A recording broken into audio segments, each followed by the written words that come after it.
كامل حسن أحمد أيا مقارد الله صارت كبيرة باي برامج كدس كسوة ugu magac daray barnaamijyada dadka kaas ugu daleeyahay dhiirigelinta dhalinyarada gobolka Sool kadiska su'aalaha ee barnaamijyada dadkaaga ayaa soo jiitay bulshada ku nool magaalada Laas waxaana uu ku bixinayaa hadiyado kala duwan la bari lahaa gobolada ay degan yihiin iyo nimankii taariikhda ku lahaa goboladan su'aalaha la isweydiinaya kadisa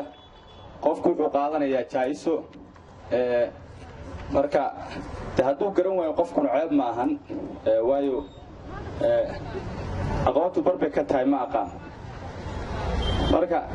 su'aasha insha Allah qof kasta la weydiinaya insha Allah waa su'aalo fudud weeye waxaan jeclahay inaad ka soo qayb gashaan insha Allah yaan la baqin su'aaluhu waxa weeye waa su'aalo iska fudud weeye midina dalkeena Soomaaliya waxa loo qeybiyaa dadka afar qaybood dadka afar qaybood baa loo qeybiyaa afarta qaybood dadka maxay kala yihiin bismillaahir rahmaanir rahiim waxay kala yihiin reer galbeed reer koonfureed iyo reer waqooyi iyo reer bari su'aasha walaalkan aan weydiinay waxay ahayd dalka Soomaaliya waxa loo qeybiyaa dadka afar qaybood maxay kala yihiin su'aasha uu mahadsan yahay aad buu soo dhaweeyay su'aasha Soomaaliya xageebay kaga taal Afrika waxaad sheegtaa Soomaaliya xageebay Afrika kaga taal Raxmooy geeska Afrika kaga taal maxaa tiri geeska bariga geeska Afrika bariga geeska Afrika raxmo su'aashaas marta dabcan saas leeyahay muxuu soo tahay boqolkiiba ha aragana ku kalsoonay may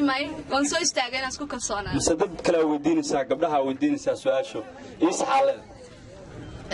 su'aal aniga la weydiiyay inaan weydiiyo diyaar u maahay dadka kale raxmo su'aal baa weydiinay Soomaaliya xagee kaga taala geeska Afrika su'aasha wuxuu uga jawaabtay waxay uga taalaa Soomaaliya Afrika geeska Afrika kaga taal su'aasha raxmo ka jawaabtay waa sax weey waxa ka qayb qaatay oo garab nagu siiyay manhal isbitaalka weyn manhal Laascaano